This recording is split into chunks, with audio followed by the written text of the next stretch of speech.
हमारी समस्या हमारी नौकरी है। हम कहें नौकरी हमारा सब कुछ है, ये मिल गई है, इसको नहीं छोड़ना है, बस इसके बाहर सोचना भी नहीं है। ये मिल गया मुझको, अब मेरे को मकान चाहिए, मैं मेरे मकान को मेरी नौकरी में फिट करूंगा। आपकी नौकरी में आपका मकान फिट नहीं होने वाला है।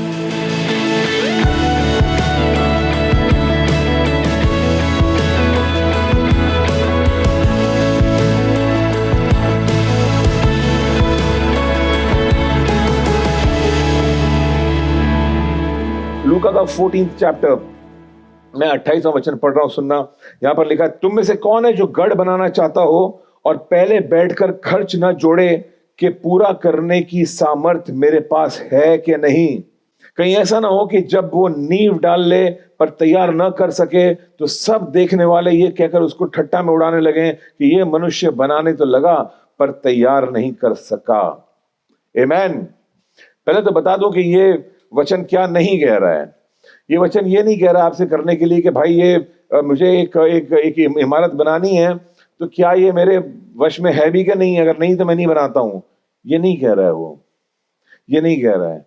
ये यहां पे परमेश्वर कह रहा है कि तू जो भी कार्य करने जा रहा है, तू पहले उसकी योजना तो बना, प्लानिंग तो कर, उसकी प्लानिंग कर और बजटिंग कर। Planning and budgeting. बजटिंग में कहां लिखा है आप, उसने कहा पहले बैठकर खर्च जोड़। बैठकर क्या करते हैं? बैठकर काम नहीं करते, बैठकर प्लानिंग करते हैं। बैठकर टेबल पे बैठकर पेन पेपर लेकर के बजट बनाना शुरू करो, प्लान बनाना शुरू करो। क्या है मेरा प्लान, मेरी जिंदगी का प्लान? हमारी समस्या यह है कि हम अपनी तनख्वाह का प्लान बनाते हैं। तनख्वाह का प्लान बनाते हैं, इसलिए तनख्वाह के अंदर ही रहते हैं हमेशा। जिंदगी का प्लान बनाएंगे तो जिंदगी के लिए जिएंगे, ये तनख्वाह से बाहर निकलेंगे और आगे बढ़ेंगे। हमने अपने आप को सीमित किया है, हमने अपने आप को अपनी सोच से सीमित किया है। गरीबों की सोच है हमारी, गरीबों की सोच, मैं फ्रैंकली बोल रहा हूं, बुरा नहीं है इसमें, मैं भी ऐसा करता हूं कई बार। गरीबों की सोच यही है, इतना है इतने में काम चलाना है, ये गरीबों की सोच है और इसलिए गरीबी में जीते हैं। ये जो भी गरीबी जो भी है, गरीबी है ये। I am telling you something, आप कितना भी कमा लो, वो दूसरे लेवल पे वो गरीबी है। और क्यों गरीबी है? इसलिए गरीबी है बिकॉज आपकी सोच गरीबों की सोच है। अमीर इस तरह से नहीं सोचते हैं। आप जरा सोचिए, कौन सा इंडस्ट्रियलिस्ट है जो बैठ के सोचता है ठीक है लाख रुपए कमा रहे हैं, ठीक है 2 AC लगा लेते हैं घर में, लाख रुपए में हो जाएगा काम। कौन सोचता है ऐसे? इंडस्ट्रियलिस्ट ऐसे नहीं सोचते हैं। बोले घर में AC चाहिए, वो पैसे कम है, काम करो, काम को बढ़ाओ, पैसे लेकर के आओ। उनकी सोच ही फर्क होती है। पहले अपने जिंदगी को प्लान करते हैं, उसका बजट बनाते हैं, फिर बोलते हैं ये जो बजट है, इतना बजट चाहिए, इसके लिए क्या प्लानिंग करनी होगी मुझे, मैं कैसे इस बजट को हासिल करूं। वो बजट को अपने हासिल कर रहे हैं, वो पैसों को हासिल कर रहे हैं। हम पैसों के अंदर अपना खेला खेल रहे हैं। आप समझ रहे हो इस बात को? यीशु मसीह ने कहा, तुम में से कौन है जो गढ़ बनाना चाहता हो और पहले बैठकर खर्च ना जोड़े कि पूरा करने का सामर्थ्य मेरे पास है कि नहीं है। तो थोड़ा सा बैठना पड़ेगा, प्लानिंग करनी पड़ेगी। प्लानिंग की जरूरत है कि भाई कैसे होगा ये सब कुछ, और इसका बजट के खर्च जोड़ना मतलब बजट करना, कितने पैसे लगेंगे, एट व्हाट स्टेज। और फिर जब आप ये तय करोगे, अपनी जिंदगी का प्लानिंग करोगे, तब आपको मालूम पड़ेगा कि मुझको कमाना कितना है। आपने कब सोचा कि आपको कमाना कितना है? आपने सोचा ही नहीं कि आपको कमाना कितना है। जो नौकरी आपको मिली, आपको अच्छी लगी, ओह 25,000 मिल रहे हैं, very nice, thank you Lord. अब आप 25 में खेल रहे हो और फिर 25 के 27 हो गए, अब बोले थैंक यू लॉर्ड 27 हो गया। और नेक्स्ट ईयर फिर और इंक्रीमेंट मिला, 30 हो गया, ओ 30 मिल गया, थैंक यू लॉर्ड। अभी 30 की प्लानिंग चल रही है आपकी, आप अटके हुए हो उसमें, और फिर आपकी सीमा है वहां पे, ये 35 के बाद में और नहीं मिलने वाला है आपको, वो और इंक्रीमेंट नहीं होने वाला है। आप अटक गए हो वहां पर जाकर के। और क्यों अटक गए हो? बिकॉज आपने प्लानिंग की है उस नौकरी से जो तनख्वाह मिलती है, आपने उसकी प्लानिंग की है, आपने जिंदगी की प्लानिंग नहीं की है। मैं क्या करना चाहता हूं, आपने वो सोचा नहीं है। और यहां पर समस्या है हमारी, हमने सोचा नहीं है एक चीज कि मुझे करना क्या है मेरे लाइफ में। मुझे परमेश्वर ने क्या क्या ख्वाहिशें रखी है मेरे लिए, क्यों मुझे एक हुनर दिया है परमेश्वर ने, क्यों हुनर दिया, और वो हुनर से उम्मीद क्या करता है, वो उस मेरे हुनर से उम्मीद क्या करता है। एक हुनर है मेरे पास में, व्हाट डज ही एक्सपेक्ट, मैं कैसे उसका इस्तेमाल करूंगा। अपने हुनर को पहचानने की जरूरत है और साथ में उसको यूज करने की जरूरत है, एक योजना बनाने की जरूरत है। क्या आप मेरे साथ में हो? You need a plan, amen. So you need a plan, you need plan how much you need, आपने प्लान किया कि मुझे क्या मिल रहा है, मैं उसमें संतुष्ट रहता हूं, जो मेरे को मिल क्या सकता है मुझको। आपने ये नहीं सोचा कि मुझे चाहिए क्या। You have to go with मुझे क्या चाहिए, और फिर वो लेकर के परमेश्वर के सामने पहुंचना है कि प्रभु मेरी चाहत ये है और मैं कैसे इसको हासिल कर सकता हूं, बता मुझको। और फिर बैठना है परमेश्वर के साथ में, और परमेश्वर बताएगा आपको रास्ते के कैसे आप उसको हासिल कर सकते हो। हमारे पास प्लान नहीं है, हमारे पास में इच्छाएं हैं। ओके, और इच्छा ये होती है कि हम भी तो चाहते हैं कि हमारा एक घर हो। ये चाहत है, मैं चाहता हूं कि मेरा एक घर हो। चाहत बहुत अच्छी चीज है, होनी चाहिए। एक चाहत है कि मेरा एक बड़ा घर हो या छोटा भी घर हो, कोई बात नहीं, चाहत है मेरे पास में। इस चाहत को हकीकत में बदलने के लिए एक प्लान की जरूरत है, और प्लान के साथ में जुड़ा हुआ होता है बजट। ये दोनों चीजों की जरूरत है। जब तक आपका प्लान नहीं बनेगा उसको हासिल करने का, जब तक बजट नहीं बनेगा उसको हासिल करने का, वो मकान हकीकत नहीं बनने वाला है। हमारी समस्या हमारी नौकरी है। हम कहें नौकरी हमारा सब कुछ है, ये मिल गई है, इसको नहीं छोड़ना है, बस इसके बाहर सोचना भी नहीं है। ये मिल गया मुझको, अब मेरे को मकान चाहिए, मैं मेरे मकान को मेरी नौकरी में फिट करूंगा। आपकी नौकरी में आपका मकान फिट नहीं होने वाला है। मकान के लिए मकान की तरह सोचना पड़ेगा, और वो सोच फर्क है, वो सोच सेम नहीं हो सकती है। वो सोच ये नहीं है कि मैं बस ठीक है इतना कर रहा हूं, अभी मैं बचत करके ना 10,000 रुपए निकाल लूंगा और ईएमआई भर। ये आपका मकान जिंदगी में नहीं मिलेगा आपको कभी। ये बचत करके 10,000 रुपए निकालूंगा, बचत करके 10,000 रुपए निकालूं, ये आपकी नौकरी इतनी सी। मकान है 2 करोड़ का मकान है, ये 50,000 की नौकरी 2 करोड़ का मकान नहीं होने वाला। आपकी सोच थोड़ी चेंज करनी पड़ेगी आपको। ये 50 से आगे बढ़ना पड़ेगा, 1.5 लाख सोचना पड़ेगा, 2.5 लाख सोचना पड़ेगा। मैं आपको बोल रहा हूं 1.5 लाख 2.5 लाख सोचना पड़ेगा पर मंथ, ताकि आप कम से कम 50-60 तक तो पहुंचो। Do you understand this? हम सेलिब्रेट कर रहे हैं 35,000 40,000 सेलिब्रेट कर रहे हैं, वाओ 50,000, वाओ। क्या कर रहे हैं हम, क्या कर रहे हैं हम अपने आप को सीमित कर रहे हैं। हम अपने आप को सीमित कर रहे हैं, हमारे प्लान भी वैसे ही बन रहे हैं। It can't happen that way. इसके लिए जान नहीं दी थी परमेश्वर ने, इसके लिए नहीं कहा था उसने कि मैं आया हूं बहुतायत का जीवन देने।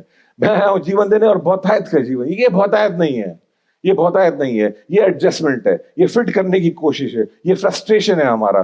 कैसे ना कैसे करके कर लें, फिर एक दिन जाके एक मकान हो गया, ओ मेरा एक मकान, थैंक यू लॉर्ड। लॉर्ड बोला क्यों? तो यहां से वहां खत्म हो गया तुम्हारा मकान।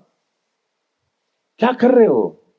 नहीं चाहिए ऐसा हमको। हमको प्लान चाहिए, हमको प्लानिंग चाहिए, और प्लान लेके परमेश्वर के सिंहासन के सामने पहुंचना है। डैडी ये मेरा प्लान है, कैसा लग रहा है?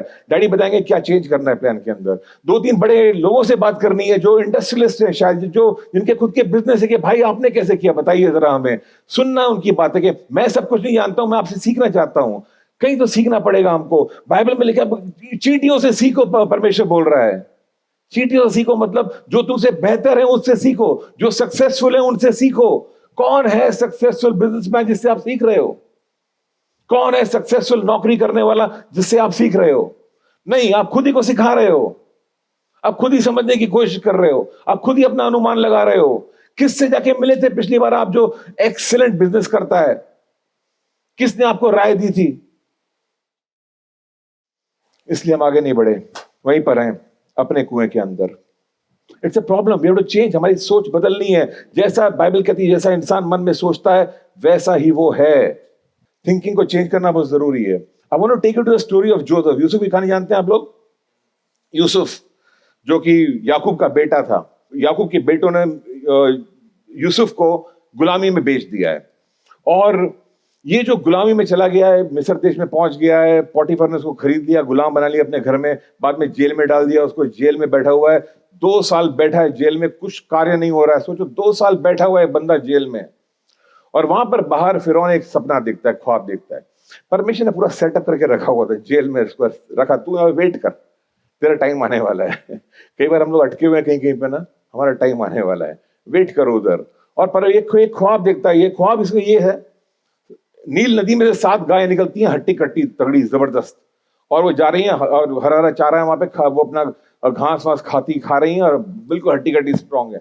उसके पीछे पीछे आती हैं 7 और गायें, ये पतली दुबली सी हैं, बीमार टाइप हैं, और एकदम दिखने में गंदी सी हैं, और ये आती हैं और ये 7 जो अच्छी गायें उनको खा जाती हैं।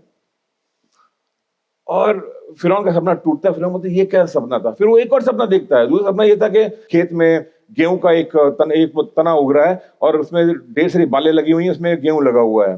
7 ऐसी बालें थी, इसमें गेहूं लगा हुआ है और उसके नीचे एक और 7 बालें थी जो मुरझाई हुई थी, और ये मुरझाई हुई जो है वो अच्छे वाले को खा जाती हैं।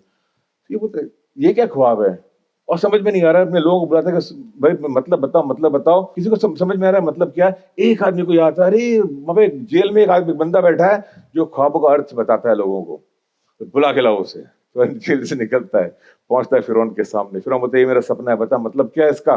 बोलता है मतलब ये है कि परमेश्वर आपसे बात कर रहा है, और दोनों ख्वाब जो आपने देखे हैं एक ही सपना है, वो एक ही मैसेज है, एक ही संदेशा है। संदेशा ये है 7 साल जो 7 मोटी मोटी गाय थी, 7 साल तक आपके देश में भरपूरता होगी, बहुत अच्छी उपज होगी, खूब सब लोग बहुत मतलब सब लोग खूब बहुत बहुत अमीरी होगी आपके देश में 7 साल तक। उसके बाद में 7 साल का अकाल आएगा, और ये अकाल इतना बुरा होगा कि जो आपका अमीरी थी सब खत्म हो जाएगी, नाश हो जाएगा सब चीज का। तो ये सुनकर के फिरौन परेशान हो जाता है, सब लोग परेशान। तो फिरौन बोलते हैं हल क्या है।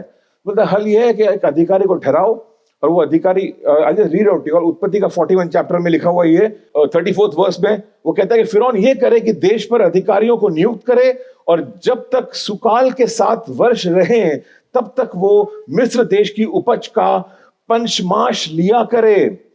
बोले जब 7 साल खूब फसल हो रही है आपके यहाँ पे, जितने भी लोग हैं सबसे पंचमाश लेना। पंचमाश समझते हैं आप लोग, एक होता है दशमाश। दशमाश समझते हैं, दशमाश क्या होता है, कितना होता है, 10% होता है। पंचमाश कितना होता है, 5% नहीं होता है, 20% होता है। पंचमाश का मतलब होता है 1/5वां हिस्सा, 20%। वो बोलता है जितने भी लोग हैं देश में 20% लेना उनसे और जमा करके रखना। इन लोगों ने ऐसा करना शुरू किया, और इतना जमा किया, इतना पहले तो हिसाब रख रहा था यूसुफ, अपने इसी को अपॉइंट कर दिया, तू प्रधानमंत्री है भाई, तू ही करती, आइडिया तेरे को मिला है, सपने का अर्थ तेरे को मिला है, तू ही कर, तेरे पास बुद्धि है, तू कर। और प्रधानमंत्री बन गया रातों रात ये आदमी, और रातों रात सब लोग को अपॉइंट कर रहा है कि तुम ये प्रोविंस में तुम हो, या अपने अधिकारी को अपॉइंट किया, अन्न जमा करना शुरू करो, पंचमाश जमा करना शुरू करो। और सब लोगों ने शुरू कर दिया, खलियानों में भरने लगे, हिसाब रख रहा है कि कितने भरे, कितना कितना अनाज आ चुका है। बाइबल कहती है इतना आया, अनगिनत था। इन लोगों ने हिसाब रखना ही छोड़ दिया, कोई फायदा नहीं रखे हिसाब। कितनी किताबों में कितना लिखेंगे, यहाँ पे कहाँ पढ़ेंगे, कैसे ढूंढेंगे इन चीजों को। बोला कोई फायदा नहीं है, अन्न भरता रहा। ये 20% जमा कर रहे हैं लोग, 20% सेविंग्स। सेविंग समझते हैं आप लोग, बचत समझते हैं, हम बचत करते हैं कोई बचत नहीं करता है नहीं करते, रहने दो, डोंट प्रिटेंड कि मैं करता हूं, नहीं करते हम लोग बचत। कोई बचत की योजना नहीं हमारे पास में। 20% तो बाइबल कहती है कि बचत होनी चाहिए। Okay, will come to that later. इतनी बचत करते हैं कि जब अभी अकाल के 7 साल आते हैं तो ऑफ कोर्स लोगों का गेहूं खत्म हो गया, तो बोलते हैं फिरौन को, फिरौन गेहूं चाहिए, भाई यूसुफ के पास जाओ। यूसुफ बोलता है ठीक है, मैं गेहूं है मेरे पास में, आओ खरीद लो मुझसे। लोग आते हैं खरीदते हैं, यही नहीं खरीद रहे हैं, आसपास के देश के लोग भी आ रहे हैं खरीदने के लिए, और सब लोग खरीद रहे हैं उससे। और पूरा सब 7 साल तक वो लोग आराम से जिए अकाल के समय में, क्योंकि 20% की सेविंग थी उनके पास में। सब लोग 20% देते थे, हर चीज जो जमा कर रहे हैं, जो भी इनकम आ रही है 20% सेविंग में जा रहा है। हमने सेविंग नहीं की, और ये हमारी प्रॉब्लम है बहुत बड़ी। सेविंग प्लान नहीं है हमारे पास में। और कुछ लोग कहते हैं कभी कभी कि पैसे नहीं है तो क्या सेव करें, बचते नहीं पैसे तो सेविंग कैसे करें। यही मैं समझाने की कोशिश कर रहा हूं। आप सेविंग को अपने बजट के अंदर फिट कर रहे हो। आपने इतनी सी तो तनख्वाह मिली है, उसी में आपको घर भी खरीदना है, सेविंग भी करनी है, और सब कुछ, ये सब कुछ उसमें नहीं होने वाला है। आपको आपकी सोच ऐसी होनी चाहिए, मैं 10,000 रुपए कमाता हूं अगर, और 2,000 मेरे को सेविंग करनी है, तो बचे सिर्फ 8,000। 8 में से 4 तो चले गए मेरे किराए में, और बचे कितने, 4,000। 4 तो मैं खा जाऊंगा। अब मैं बाकी का खर्चे का क्या होगा। बाकी के खर्चे का ऐसा नहीं होगा कि मैं जो सेविंग में 2 पड़े निकाल लूं मैं, नो, सेविंग में जो डाले मैंने डाल दिए 2, वो भूल जाओ उसको। अब जो बाकी का पूरा नहीं हो रहा है, अब मैं सोचूंगा और क्या हुनर है मेरे पास में कि मैं बाकी के पैसे कवर करूं। अब मैं कमाना शुरू करूंगा वो बाकी के पैसे। अब मैं सोचूंगा कि मैं कैसे अपनी इनकम को बढ़ाऊं, और क्योंकि मैं सोच नहीं रहा हूं मैं कि इनकम को बढ़ाऊं, मैं क्या कर रहा हूं, मैं अपना बीज खा रहा हूं। किसान होता है ना, जब फसल आती है थोड़ा सा निकालता कि ये बीज है भाई अगले इसके लिए, अब ये बाकी का जो अनाज आया है हमारा पूरा साल नहीं कटने वाला है, इसमें कम पड़ने वाला है, तो क्या करेंगे? बीज खाएंगे। किसान बीज नहीं खाते हैं, वो रख दिया है, वो बोने के लिए, उसको छुएंगे भी नहीं। वो जानते हैं ये किया तो हमारा अगला साल गया। ये समझ हमारे पास में नहीं आई है। ये सेविंग है, इसको मैं छू नहीं सकता हूं, इसके बाद में मेरा सारा हिसाब किताब होगा। ये हम करते नहीं है, ये हमारी समस्या है। You understand? सिंपल समस्या, दो समस्या आप सोचना इसके बारे में। एक तो आपका प्लान नहीं है ठीक से, अमीरी का प्लान नहीं है आपके पास में, घर का प्लान नहीं बनाया आपने, घर कैसे खरीदूंगा प्लान नहीं है आपके पास में, और जो प्लान है अजीब सा प्लान है, आपने पूछा भी नहीं किसी को, स्पेशलिस्ट को, क्या ये प्लान अच्छा प्लान है कि बुरा प्लान है। ये आपके दिमाग का प्लान है, जैसे कि आप भी सब कुछ जानते हो, आप नहीं जानते हो प्रॉपर्टी का कितनी समझ है आपको, रेट्स का क्या आइडिया है आपको, ब्याज का कितना समझ है आपको, बहुत लिमिटेड समझ है, बहुत लिमिटेड समझ है। ऐसा नहीं होता है, प्लानिंग की जरूरत है हमें। क्या आप मेरे साथ में हो? प्लानिंग की जरूरत है। हालेलुया। सो इजिप्ट के जो लोग थे, मिस्र देश के, उनके सामने समस्या आई। क्या समस्या थी उनकी? उनकी समस्या यही थी कि भाई अब तक तो हम जी रहे थे, इतना अनाज हमको मिल रहा था, इतना हम जो भी कर रहे थे उसका, अब अचानक से बोल रहा है 20% देना पड़ेगा। ओ माय गुडनेस, 20% दे देंगे तो बचेगा इतना ही हमारे पास में, क्या करेंगे? इन लोगों को एक्स्ट्रा काम करना पड़ा होगा अपनी जरूरतों को पूरा करने के लिए, क्योंकि 20 तो उनको देना ही था ना। जाके नहीं बोलते कि हमको कम पड़ रहा है वापस दो ना, हमें नहीं कर सकते, विड्रॉ करने का चांस ही नहीं था वहां से, दे दिया तो दे दिया है। ये कंपलसरी सेविंग्स थी, हमें कंपलसरी कुछ सेविंग्स की जरूरत है, तभी जाके होगा, वरना हम डिसिप्लिन में नहीं आने वाले हैं। हम तुरंत जाके एफडी तोड़ देंगे। कितने लोगों ने एफडी तोड़े हैं बार बार? सिर्फ मैं ही हूं क्या? So increase your income, increase your income, increase your income. ये तुम्हारे सामने है, मैं कैसे इनकम करूंगा। अगर आपने दो चीजें बताऊं आपको मैं, 10% आप डालते हो दशमास और नहीं डालते हो बात अलग है। 10% होता है दशमास, जो प्रभु परमेश्वर का पैसा है। इसको अगर आप छेड़ रहे हो तो बाकी कोई प्लानिंग काम नहीं आने वाली है। 10% परमेश्वर का है, आपने डाल दिया। मैं तो ये कहता हूं आपको कि ये तो परमेश्वर का था, आपने डाल दिया, आपने ऑफरिंग कहां दी है अब तक? 10% ऑफरिंग। याद रखना, ये प्रिंसिपल याद रखना जिंदगी में, आप कभी भी पैसे कम नहीं पड़ेंगे। 10% गया आपका दशमास में, 10% गया ऑफरिंग में, 20% गई सेविंग्स। ये 40 निकलने के बाद में जो बचता है पैसा, वो आपके खाने पीने के लिए, रहने के लिए। इसमें से 25% आपका किराया हो सकता है। अगर खुद का मकान है तो प्रेज द लॉर्ड, बहुत खुशी की बात है। खुद का मकान नहीं है तो 25% जाएगा आपका टुवर्ड्स योर रेंट। उसके बाद में बाकी के खर्चे पूरे होंगे। 25% रेंट में गया, 15% जाएगा आपका सिर्फ ग्रोसरीज के अंदर, उससे ज्यादा नहीं जाएगा। अब आप बोलोगे कि तो कम पड़ने वाला है हमें, ऑफ कोर्स कम पड़ने वाला है। इसका मतलब ये नहीं कि आप जगह सेविंग में से पैसा निकाल लो, दशमास को कट कर दो, ऑफरिंग को कट कर दो। वो कट नहीं करना है, वो अपनी जगह पर है। अब बैठना है परमेश्वर के साथ में, बोलना है लॉर्ड अब मुझे योजना चाहिए यहां से, क्योंकि मुझे मकान खरीदना है। तेरा मैंने दे दिया, ऑफरिंग मैंने दे दिया, सेविंग्स मैंने कर ली, अब मेरे को ये इतना बच रहा है, मुझे अपनी जिंदगी काटनी है। इतने में तो काम नहीं चलने वाला है। और ऑफ कोर्स परमेश्वर बोलेगा बेटा काम नहीं चलने वाला है, तो आप बोलोगे मैं क्या करूं, ये नौकरी में मेरा काम नहीं चलने वाला है।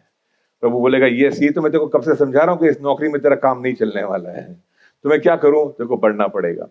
अगर आप नौकरी कर रहे हो, आप कोई भी लेवल पर हो, आप मान लो आप एक अकाउंटेंट हो, तो आपको सोचना पड़ेगा कि मुझे चार्टर्ड अकाउंटेंट बनना चाहिए, तब जाके आपकी तनख्वाह बढ़ने वाली है, वरना नहीं बढ़ने वाली है। आप समझ लो अकाउंटेंट की सीमाएं होती हैं, जैसे हर कोई लेवल की टीचर की सीमाएं होती हैं।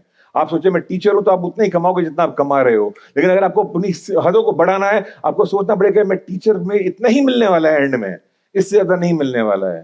तो फिर मेरी योजना इसकी तो इसके हिसाब से हो सकती है, या फिर मैं एक स्कूल का मालिक बन जाऊं। आपको सोचना पड़ेगा उस लेवल पर, आपको उस तरह से सोचना पड़ेगा। परमेश्वर दोनों प्लान्स पूरे कर सकता है। वो आपकी नौकरी में भी आपको घर दिला सकता है, आपको मगर स्कूल का मालिक भी बना सकता है। आप क्या चाहते हो, सवाल ये है, आपके दिल में क्या है, आप किन चीजों के लिए परमेश्वर पे विश्वास कर सकते हो, सवाल ये है। क्या आप मेरे साथ में हो? आमेन। सो मोस्ट इंपॉर्टेंट क्वेश्चन, कैसे मैं पैसे बढ़ाऊंगा अपने? विधवा ने कैसे किए थे? विधवा ने कैसे किए? तेल बेच के किए, तेल बेच के किया। क्या बेच रही थी वो? तेल बेच रही थी, घर घर जाके तेल बेच रही थी। आपको कोई बोलेगा तेल बेचने के लिए, तेल कौन बेचेगा जाकर के? आप नहीं बेचोगे ना। क्यों नहीं तैयार है हम बेचने के लिए? द मैक्सिमम पैसा जो है वो बेचने में है, मैक्सिमम पैसा, कोई स्ट्रेस भी नहीं है उसमें। आपको चीज मैन्युफैक्चर भी नहीं करनी है, रेडीमेड पड़ी हुई है, फिर जाके बताना कि भाई ये चीज ऐसी है, इसके गुण ये हैं, ले लीजिए, और कोई ना कोई तो लेगा उस चीज को। ये औरत स्मार्ट थी, इसने किया। आप बोलोगे मैं क्या बेच सकता हूं? आप बहुत कुछ बेच सकते हो। आप खाना बेच सकते हो, आप इंश्योरेंस बेच सकते हो, आप गाड़ियां बेच सकते हो, आप घरों को बेच सकते हो, आप परफ्यूम बेच सकते हो, आप गहने बेच सकते हो, मेडिकल इक्विपमेंट बेच दो, स्पेयर पार्ट्स बेच दो, जो चाहे वो बेच सकते हो। जो मिल रहा है मार्केट में वो बेच सकते हो, जो दूसरे लोग खरीद रहे हैं वो बेच सकते हो। क्या चीजें बिक रही हैं सोचो तो सही उसके बारे में। जो बिक रहा है वो आप बेच सकते हो जाकर के, ये लोग तो खरीद ही रहे हैं। क्या तुम परमेश्वर पे भरोसा नहीं कर सकते कि तुम्हारा माल बिकेगा? ऑफ कोर्स बिकेगा, क्यों नहीं बिकेगा? तुमको वो समझ देगा तुम्हारा परमेश्वर बेचने के लिए। तुम सोचते क्यों नहीं हो इस तरह से? लेकिन परमेश्वर ने जो बनाया है, बहुत बनाया है, बहुतायत का परमेश्वर है। वो बहुतायत चाहता है आपके लिए और मेरे लिए। सोच को चेंज करना जरूरी है, सोच को चेंज करना जरूरी है। कुछ आप में से कुछ लोगों को बिजनेस में उतरना जरूरी है। कुछ लोग अगर सर्विस में है, काम कर रहे हैं, तो अपने आप को अपस्केल करना जरूरी है। आप कुछ और शिक्षाएं हासिल कर सकते हो और सेल्स में आप बढ़ सकते हो। यू कैन इंक्रीज, आप ऊंचे लेवल पे पहुंच सकते हो। आमेन।